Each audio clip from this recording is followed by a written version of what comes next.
All right. Talk about the sponsor. Hi there. Welcome back to New to Hill Country. We're here today with Joe Smith, and we're going to be talking about how Joe used to be a performance Test driver. Performance test driver. It's going to be a lot of fun. Before we get into that, Kaylee's going to talk about our sponsors a little bit. The first sponsor is SBG Texas, which is where we are. It's a premier martial arts gym. We do Brazilian Jiu-Jitsu for adults and kids. We have a phenomenal kids program called Growing Gorillas. It's growing, ever growing. Also adult program taught by phenomenal instructor Michael Hines and Rob Wolf, and it's been growing too. I've been enjoying Jiu-Jitsu ever since. You should come check it out. It's a really nice, clean facility.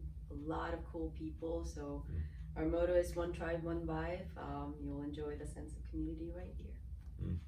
Yep. And Joe's a member of our tribe here. So, Absolutely love it. Yeah. One more sponsor. I'm wearing the shirt today, but I've got Element. I think we're still the exclusive retailer for the area. For now, at least, yeah. Yeah, for now. I don't think that's going to remain that way, but if you haven't tried it, it just makes a very big difference in terms of your hydration, just getting things quenched. It's better than water. I don't know. I don't know what else to say. We talk about it every week. Consume it all the time. Our people in our community just love it. Joe, I haven't tried it yet. Oh, you haven't tried it? I Oh, need fascinating. to. We got to give you some samples. People are just, they love it, rave about it. Great for, if you're doing sports, great for if you're working outside, but just great in general. I just feel like Tastes good. Yeah, it tastes good, and like you can try to mix up your own electrolyte mix. It's not impossible. You will not. For one, it's going to be more work than you expect, and two, it's not going to taste anything near as good as what they put together. And you won't want to mix it into cocktails like all of our gym members do. So you can make all kinds of great low carb cocktail type things with it. So yeah. Great. Well, welcome, Joe. Thank you. Thanks for Excited to your be time. here. So, Joe, tell us about your relationship with Hill Country. Like you came here when, why, stuff like that. Okay, so we moved here back in 2016. We were living in San Angelo, Texas, out west Texas, and just looking for a change.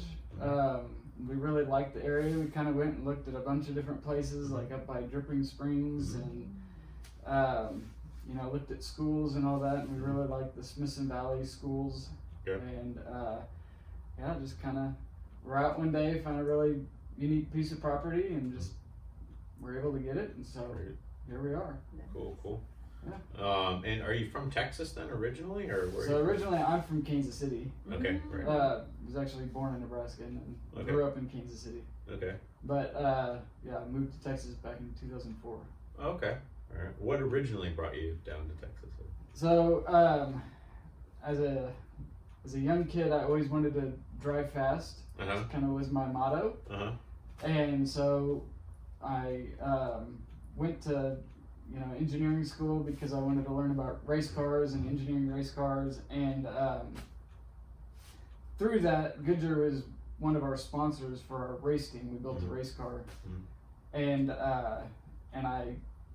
we went to a thing that Goodyear put on basically, and I met one of the test drivers, and he gave me his business card, and it said performance test driver, development engineer, and so at that point that's what I wanted to do. So as I kind of was getting out of college, I was working in a cubicle, and didn't like it at all. Sure. It was not the life for me, and so I found the job at Goodyear and just kind of worked out, and that's what brought me.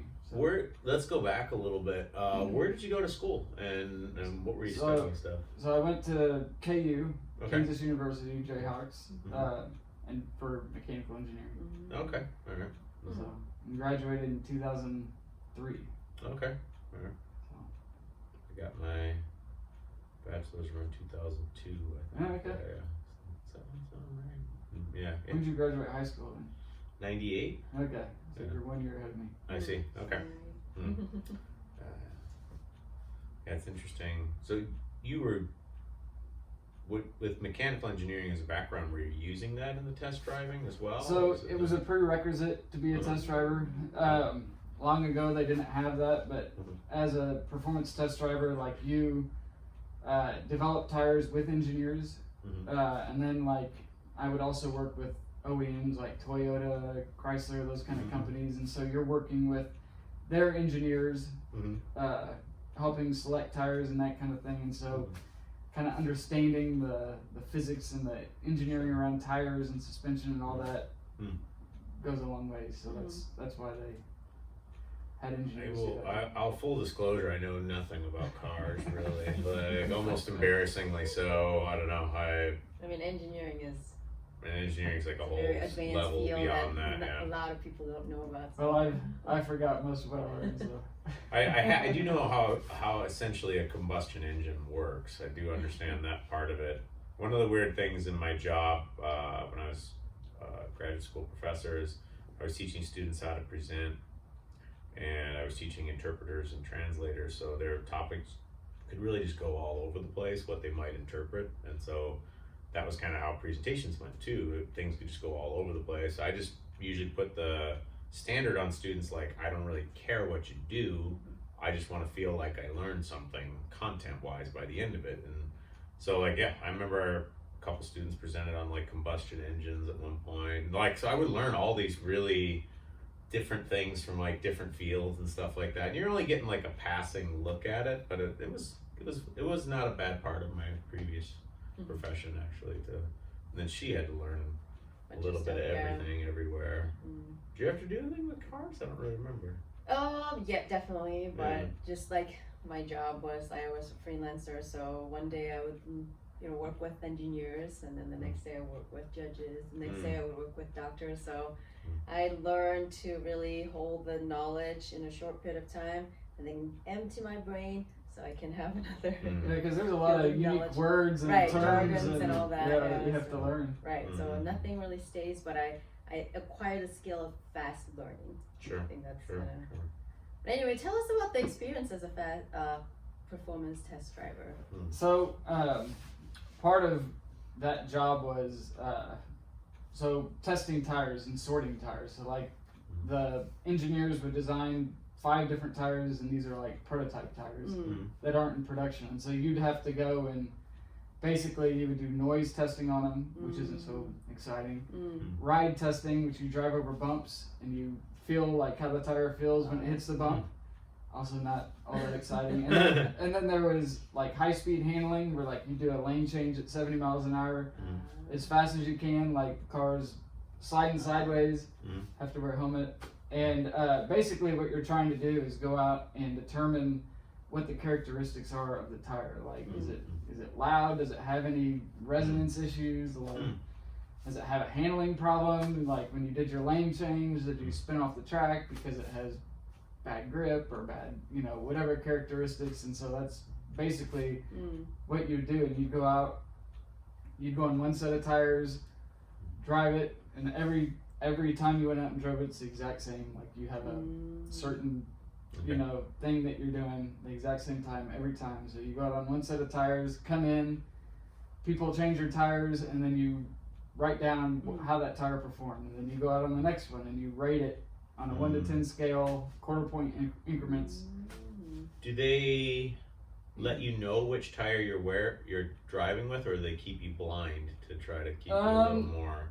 Yeah, so like they tell you some things, but like all that. So like there's benchmark tests where you go out and test completely different tires, and then there's like an internal development where you would have 5 of the tires and they all look the exact same, and there's just very minor details that are different. Like there's a piece of rubber in the sidewall called an apex. So like different apex height or different width or a different material, and so like we can see sometimes like what they did, but for the most part, It's the same. yeah, we don't really know what they did inside the tire. Looks But like there's a so tire. many things in tires that, like there's belt angle and that makes a difference, and there's different overlay and just all kinds of stuff, and it makes a huge difference. Like steering, like some tires like you can do this and nothing happens, you know, and then you have a real high performance tire with all the, you know, big apex overlay, all that stuff in it, and like just the littlest motion like moves the car. So it's yeah, it's really interesting. Tires are extremely important. It's basically what I got out of that. Don't go cheap on tires. Like, yeah, do your research, get good tires. So.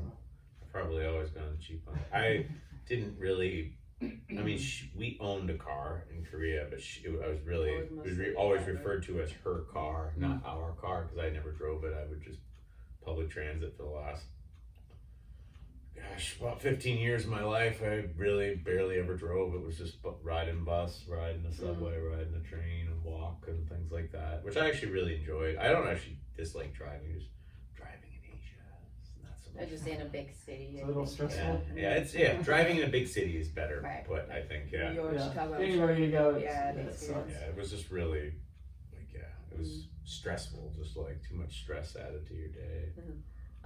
Is it dangerous? Like, was it dangerous to drive that? So I worked there for 6 years, and I drove nearly every single day, and didn't get hurt at all. Went off the track once because there was a brake problem, and it just no real issues. Not like say I went off the track once. There was other times that maybe I went off or didn't go off.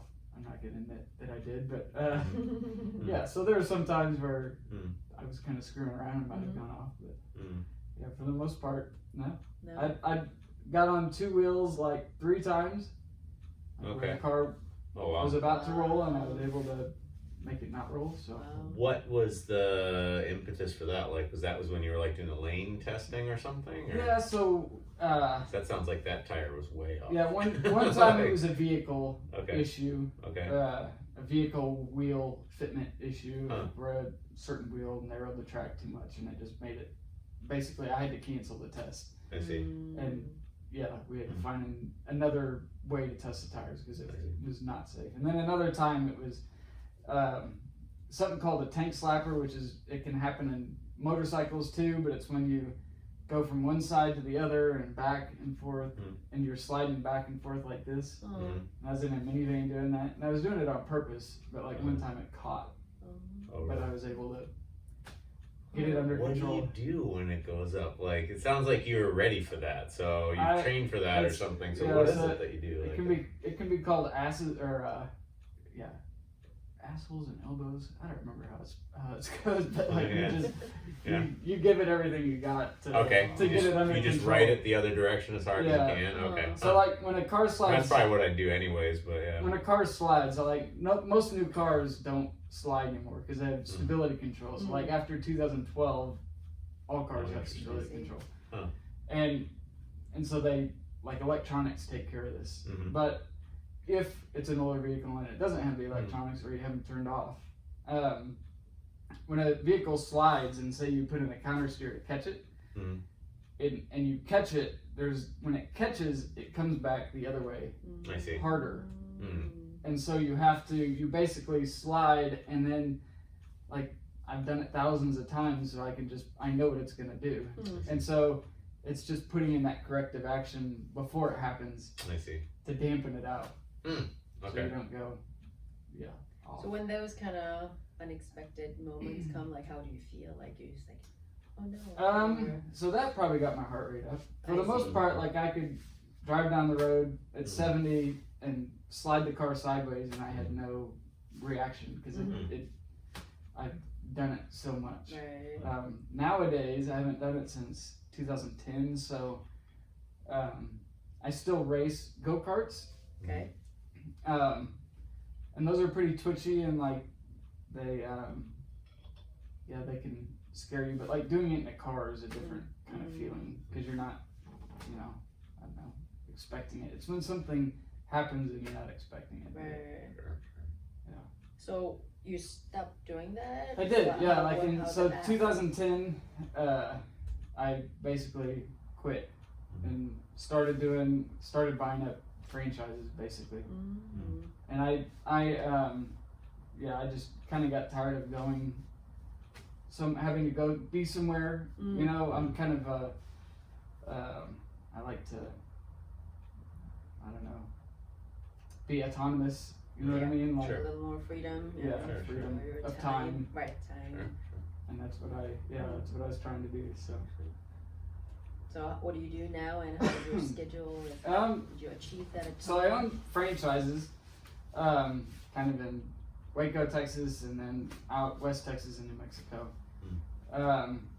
Yeah, and so I just, I bought my first one when I worked at Goodyear, and then, bought another one, and then I got basically to where I, was able to replace the income from Goodyear and buy health insurance, all that stuff, to where I could basically leave that and just kind of, and then over time, you just kind of keep acquiring them. So That's cool. Yeah. That's why you're able to train. There you go. I love it. yeah, but then there's, when something's going on or whatever, like you have to drop everything and take care of it, which is, it doesn't happen that often, but some, like this year with Corona and all Right, that, how it was it slightly affected? stressful. So Yeah. Yeah. Slightly, I'm sure. yeah, especially at the beginning, when everything was unknown and, Right. and you didn't really want your employees facing, getting sick or anything like that. Right. So, we shut everything down and did drop off only type systems and so it was definitely a stressful thing. I mean, y'all went to it Right. as Yeah. well. Yeah, Like, I went through it. At least we didn't have we don't have employees, and I think a lot of gyms, SB gyms, with certain scale with many employees, I'm sure their it was- hardship was harder. yeah. It's almost kind of luckier that we just started out Right. in some sense. Like we could look at it both ways. Like Yeah. many people say, "Oh, I feel so bad. You just started, whole time like it happened," but also we didn't have a lot to lose, so Yeah. we can look at it the other side. But And we're fortunate too to be in Texas. It's been much easier than our Totally. New Mexico. Sure. Oh, so you can see Yeah, the 'cause, difference. yeah, in Texas is ratings just and- for the most part, they shut down a little bit, right, and then they kind of open things Right. back up. But like New Mexico is still like, Is it still closed? yeah, like schools there, they're still only doing I think like 2 days a week or something like that, see. and yeah, so it's just a lot more. Hmm. Yeah, just different states. Right. Yeah, it's almost a different universe when you call someone in a different part of the Yeah, it country or is. something. Like they're just what level of precaution they're taking or like how they view it is super different. I've found. And Yeah, if they came here, they'd be like, What? did it not? Right. Yeah. Happen here? COVID kind of Happen here? avoided Yeah. Texas. Did it not happen here? Or- As a non-American, I do see it more and more. Like different states almost feel like different countries. Yeah. It's a whole continent, so Yeah, kind of like Europe. They're Yeah. together, but which is kind of cool. Like it is, yeah. in my opinion, that's what creates. If people want certain policies, they can go to that state. Right. If they Sure. don't, they can go to Sure. If it was all just ran by one big central government, we'd all be subject to whatever the rules are. Right, So right. it's nice to have that difference. I agree. I totally It agree. would be hard to with such a big. It's hard in a big. Like America's just geographically speaking huge. Like that makes the idea of centralizing everything particularly challenging. Yeah. It's just hard to have that kind of overreach versus like we're in Korea. Like it's just so physically small. You have a lot How of big is people. Korea? Like, It's like the which- size of Iowa. oh really? It's like, Size of yeah, England, yeah. Okay. That's got 50 million people there. Mm-hmm. So it's Is it the very size of dense. England? Really? I didn't even. I thought Yeah. isn't England bigger? Maybe I think England's physically larger. not the Yeah. UK, but England, but maybe Yeah. bigger. I could be wrong. I pay very little attention Don't quote to. myself. Yeah, I know it's about the size of Iowa because I'm But from it Iowa. is so small, it's like, very dense, Where in densely Iowa? populated. me? Oh, I'm from Dubuque, Iowa. Dubuque. Yeah. Okay. Oh, you're from Kansas. I lived so in kind of Des Moines Midwest. for a year. Oh, okay, Oh. growing sure. up, so and then, yeah. I've been in and out of there a little bit, but I don't have much knowledge of Des Moines really. Usually, it was kind of a pass-through place for me on my way to. I was going to school in northern Missouri at Truman State, so sometimes we go past Des Moines. Usually didn't drive that route, so but yeah. And where's Truman State? Kirksville, Missouri. Okay. It's like super small town, 14,000 people. It's actually fantastic. Like I don't know, a lot of people spent a lot of their time at Truman State complaining about how small town it is. Usually because they were coming from like St. Louis or Kansas City or something. And I don't know. I think I always feel like everything is just kind of what you make of it, really. Like, if you made the most of Kirksville, it was awesome. Like, we made our own fun. We weren't just consumers about everything. We got really active and creative and made things and stuff, and it was fun. It was good years of my life. So, yeah. John Tarpoff, who you're training with today, Oh, okay. he went to Truman State as well. Really? Yeah, we went there at the pretty same crazy. time. Even we went there at the same time. Yeah, like he was only there for about 3 years. I thought. I don't.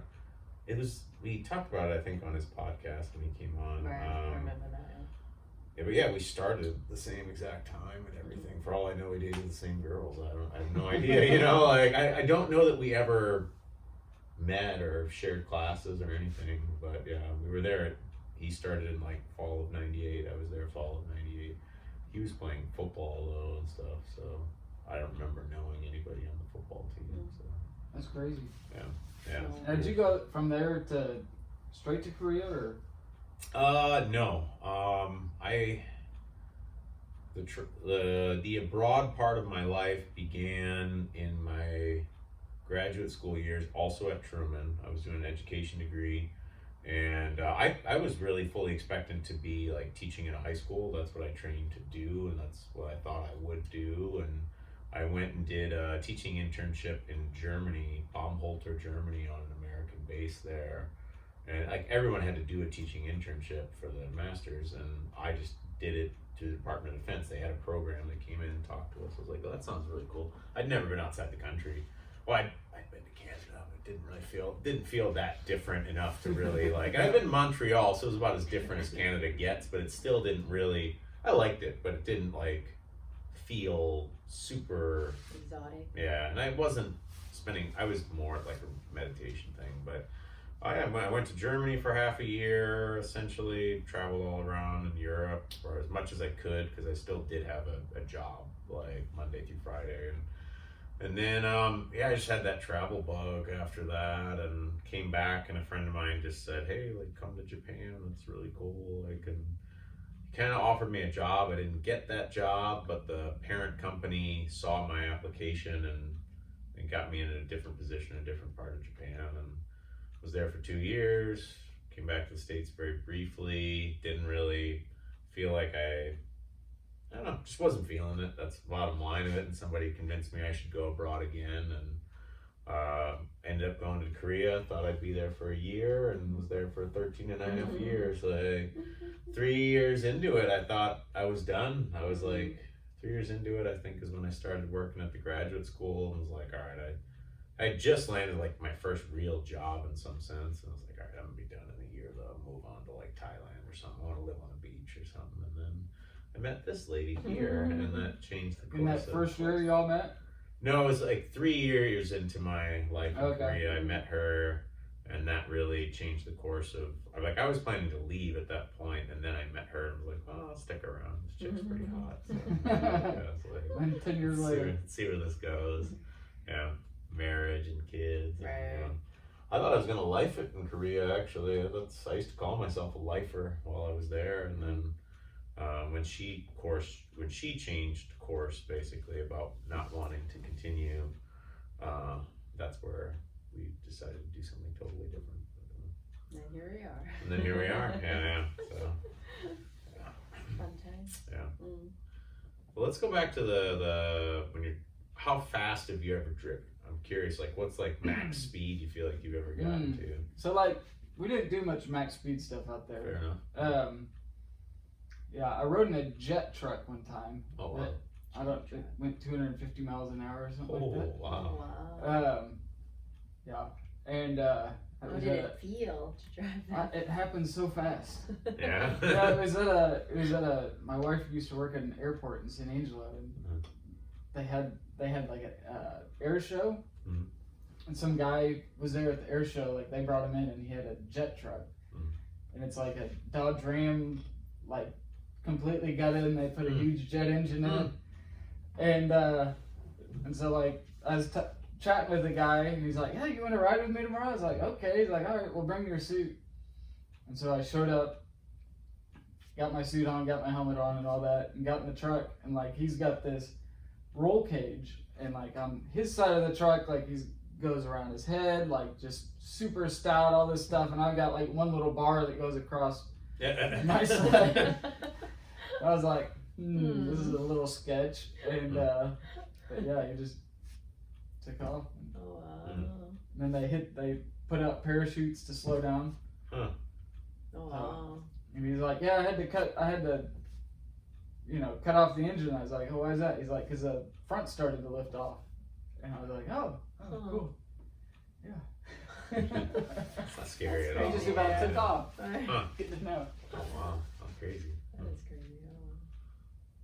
I'm sure that the moment of him having the roll cage and you not having the roll cage. Yeah. Like, There's some like Tarantino movie some years back where the murderer has the roll cage in the car and he kills the people and the passenger or whatever. That's immediately what came to mind. I feel like it was Kurt Russell was the bad guy in that or whatever. But yeah, I don't remember what that movie was called. But, I probably wouldn't do that now. Yeah. I'd be like, oh, you just knowing it. Yeah, sure. Do you miss it now? Like, kind of driving? I don't know. Like, so the guys that I used to drive with, I still talk to them quite a bit. Mm-hmm. So, like when I was leaving, a new guy had just started, and I went part-time. I went part-time for like 6 months before I totally left.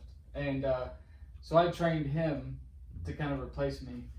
And so me, him, and another guy all bought the go-karts together. Mm-hmm. So like we still get together and we do lap time battles and yeah. So I still get to do it. Yeah, the fun of it. Where do you do that? Like, is there a place? There's a track in New Braunfels actually, off of I don't know 2 exits down that 337 loop. Okay. So. We were talking about that. I know where it is. I definitely saw it. I was like, that's interesting. Y'all will have to come out. I want to watch you drive. Well, like, y'all have to try driving it. Oh, yeah? Okay. Because it's like, it's a completely different experience. Is it? Okay.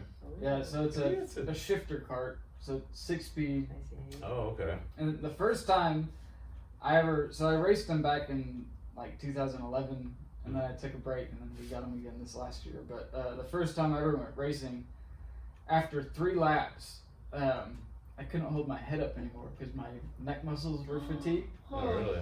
And so I remember going down the straightaway, and I was just staring up into the sky because I couldn't hold my head down to look forward. Oh, jeez. Because it's just, it was that fast. It'd pull, one of the corners there, it'd pull like 3.5 G's going around the corner. So wow. that was, after that weekend, I had to start doing neck exercises. Oh, wow. So That's some pretty serious go-kart stuff. Yeah, they're insane. Yeah. They're stupid fast. Is there like a PG version of that there too, or is it all? You just don't push the gas pedal as hard. Okay, fair enough. That's fair enough. Yeah, there's different versions. Can you do it with kids, or is it kind of just all? Yeah, so they have kid karts and all that. I haven't gotten my kids into it. Oh, really? I probably will. Okay. I hate that my parents didn't get me into it. I see. Yeah, I just haven't done it yet, but yeah. I'm hearing gym social here as I'm listening to all this. Like, go out, get the gym members out, drive around. It sounds like super fun to me. Like, yeah. So can you rent the go-kart? At this place, no. You gotta you have to have BYO, GC, whatever. But there are places that have that. Austin has it. There's K1 Racing. I see. Formula One track has one. And so, there's a lot of Andretti, that new, y'all ever been to that in San Antonio? No, we've barely been to anywhere. Okay, it's next to Top Golf, they have go-karts. Okay. Okay. Okay. That's so fun. Interesting. Now I'm picturing your son, Cal. Yeah. Cruising around. Crew and Cal. Those two, I can see them instantly loving it. Yes, I know. Like, here we go. They're very active boys, so They are, I think we it's would love good. it. Cool. How are you liking jiu-jitsu so far? So it's your first time? Yeah, doing first any time. martial arts? Yeah, I've never Because your done wife, any. Amber, did judo. She did judo, like, growing up. Her and her brother did it. Like, they travel, they did It was like tournaments. competitive and Yeah, everything. super competitive. And so she hurt her shoulder doing it, so that's why she's not doing That's how jiu-jitsu she's with not. us, because it's, but, yeah, I love it. Yeah. Yeah. So his shoulder's still like busted up, but has like messed up mobility. Or Yeah, it's like it's a stability thing. So like it just like any wrong movement can pop it out of the socket. And so she has to be very cautious with it because it can. She's like, she's done it so much where she like she had surgery on it, but it still happens. But like it'll pop out, like dislocate, and she knows how to like Put it calm back herself in? down Oh, and wow. relocate it. Back in. Oh boy. Has that happened recently too, or not? Yeah. Oh, really? Uh-huh. From what? From what? Terrible. Just weird things like it's Just lifting like something, the or- first time she ever did it. She probably loves that I'm talking about this, but the first time she ever did it was her first time coming up to Kansas to see my parents. And we were all jumped in my parents' car and we were going to lunch. And she like just reached up and she was sitting in the back seat. She just reached up and just to put her, because we were all kind of packed in there, so she's trying to make space and just popped out. Oh, wow. So my parents had to pull over. She had to get out on the side of the road, all these cars driving by and her arms like this, and Oh she's my God. so it finally like she's able to relax, and because most of the time like she had to go to the hospital one time to get it put back in, and it's like an ordeal. Like they give you morphine because it's really painful. They put traction on it. They pull it and do all this stuff to get it to go, and it's like super painful. Huh. And but for the most part, she's just able to get Put it. it back. Yeah. Oh, wow. That's so Yeah. I know. such a minimal activity It's that terrible. leads to such a. Sounds really debilitating. Like, Yeah, just can have be. to worry about. She kind of learned how to manage it, but yeah, can't do jujitsu because of it. Yeah, I don't blame her. Now that I heard the story, I wouldn't push it. No. Yeah, she did CrossFit one time, and the guy's like, "Oh no, it's all good. Oh boy. We'll watch it, and we'll make sure that you don't have any issues." And her first day going to CrossFit, she had to do some move, and it popped out Oh. like almost immediately. And luckily there is a doctor there that helped her, I see. get it back in. But So what kind of exercise does she do, or can she do? she does a lot of exercise. She just has to. It's really like overhead presses I and see, as pull ups and that kind of stuff. You just have to watch. She can jog and all that. Mhm. Interesting. Yeah.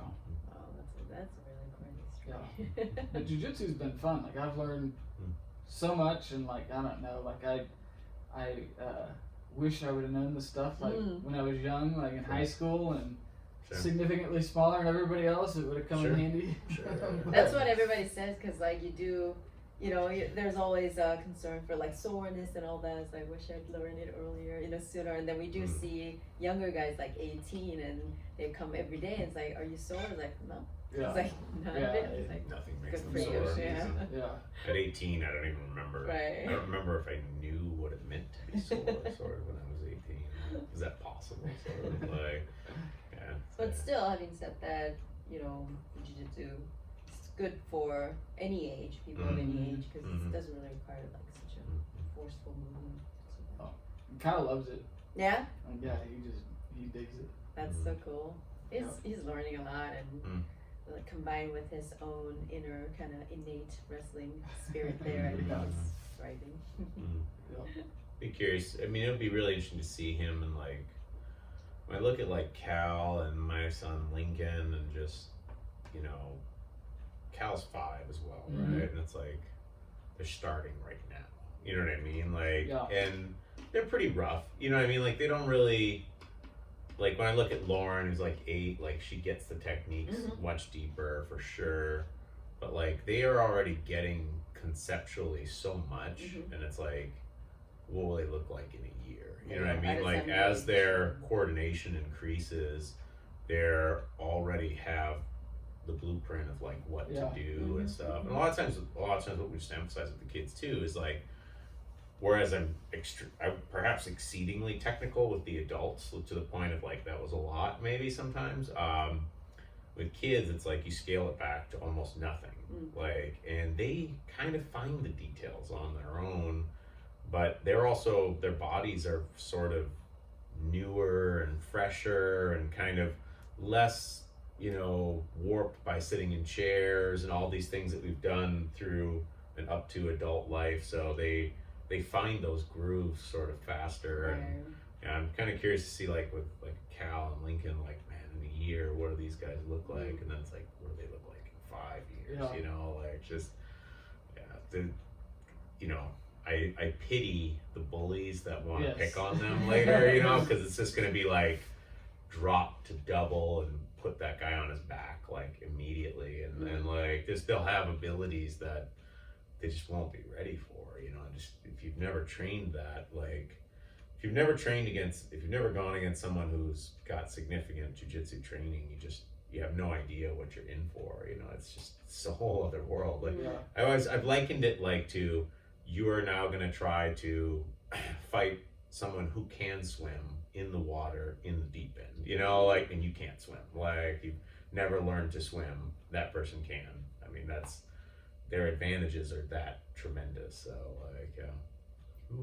when I was in Montana, I saw a kids class there. They've been running for 10 years, and their kids classes are really big. A lot of kids are advanced, like yellow belt, orange belt, and then some of the young kids, like doing real jiu-jitsu, like they do kind of leadership and free sparring and all that. And it's like, wow, you're so small, and how can you move? And probably they started at like Cal's age and Lincoln's age. So super excited about these young kids who seem like just running around, but actually they're learning a lot. And by the time they get bigger, they're gonna be When I was watching, for me, one of the more I've seen some people that came up from that kids and stuff. Like, there's like Stella Davison is like amazing, and her judo is incredible. But like, just in the classes, like I was watching the leadership class up there, and there's like a girl who's like 16, probably like an orange belt or something, and she tapped like all the boys. Like she'd kick all the boys' asses. Like, they were just like, they didn't want to roll with her. So like they were doing free sparring, and they knew jiu-jitsu. They had some jiu-jitsu in there, but she was clearly ahead of them, had trained longer, and just, it was like she would take them like with like a smirk on her face, like it was like, come on, to the dog, and it was just sort of like, it was like, and you wouldn't look at her and think, she wasn't big, she wasn't imposing, she didn't have some crazy physique or something like that. She just looked like, she might have even been 16, might have been 14 or something, somewhere 14, 16. I think she was in high school, but she didn't look like, oh my God, or something, like, yeah, of course, because of course she can roll these boys. These boys were bigger than her too, and it was just like, she would just kind of sit and like just start working from closed guard and just choke them in like a second, basically. And they would look like, it's like your turn, and be like, they just knew they were gonna get beat. Like, so that was like, to me, that was like, that's fascinating. This is, and these kids, keep in mind, are true resistance. You know what I mean? Like those kids already know jiu-jitsu. They had belts, like they'd been around for a year or two. Like she was just 3-4 years ahead of them, and it's like, if you took her to someone, again, her age, her size, there's no one's gonna beat her. Not unless they just completely catch her like by surprise or something, and hit her or something, maybe. But like in a front confrontation, she destroys them every single time. Like it'll be her discretion how badly she hurts that person, like, which is an amazing feeling. Like, I don't know. Sometimes I forget that because I'm used to rolling with people, and I've already shown them all the best things I can do and stuff like that. And then you get to roll with other people, especially like beginners or something. Like, I don't know. There's no effort on my end. It's kind of like feel like, so like it's like they're moving in slow motion basically from my side. But, I'm excited for our kids. I'm happy that you're enjoying jiu-jitsu. It's fun stuff. You should see where you'll be in like 6 months. Like it's already a huge difference just in 6 months. Like that's completely changed. And again, you'll be rolling in the gym with people that have some idea of what you're doing. And you just you can't like, if your friend or something, and I don't recommend this kind of thing, off a mat or whatever. But when I was younger, like I would have friends who were like, oh yeah, show me something, or they try to do something to me or something to see if I could handle it or something, and it turns around on them so fast, and people are just like, whoa, whoa, whoa, like they're just like, oh my god, like I didn't have any idea that they think like you're just fooling around or something, like. So yeah, I've had people ask me to choke them and stuff like that too. They're like, I can't be choked. Check this out. And it's that John Frankel video that we had posted or whatever. It's like, well, okay. Like, and I've had lots of people's eyes almost like bug out of their head in surprise. And they're like, oh my God, like, that was real. That was real, And it's like, yeah, it's real. Like, yeah. I think what's interesting about choking is, because I didn't know this until I came to jiu-jitsu, but it's about the veins right, and squeezing and like most people, like, and I had someone talking about this the other day because he was trying to choke his buddy out, and I think it's about crushing the windpipe, right, and and that's how I always saw it, sure. And so it's kind of interesting once you actually learn choking is not cutting off the windpipe, it's not cutting at off all. the blood supply. No, there's a few things that may pain the windpipe or whatever, but like, the main thing is just cutting off the carotid. And once blood doesn't go to the brain, that field of vision just starts dimming real quick, and So this video of John Frankel that we're talking about is just one guy, really well built, probably he's a wrestler. Right, who was like, oh, I can like hold a choke, or you can't choke me. So John's like doing it really slow, really gentle.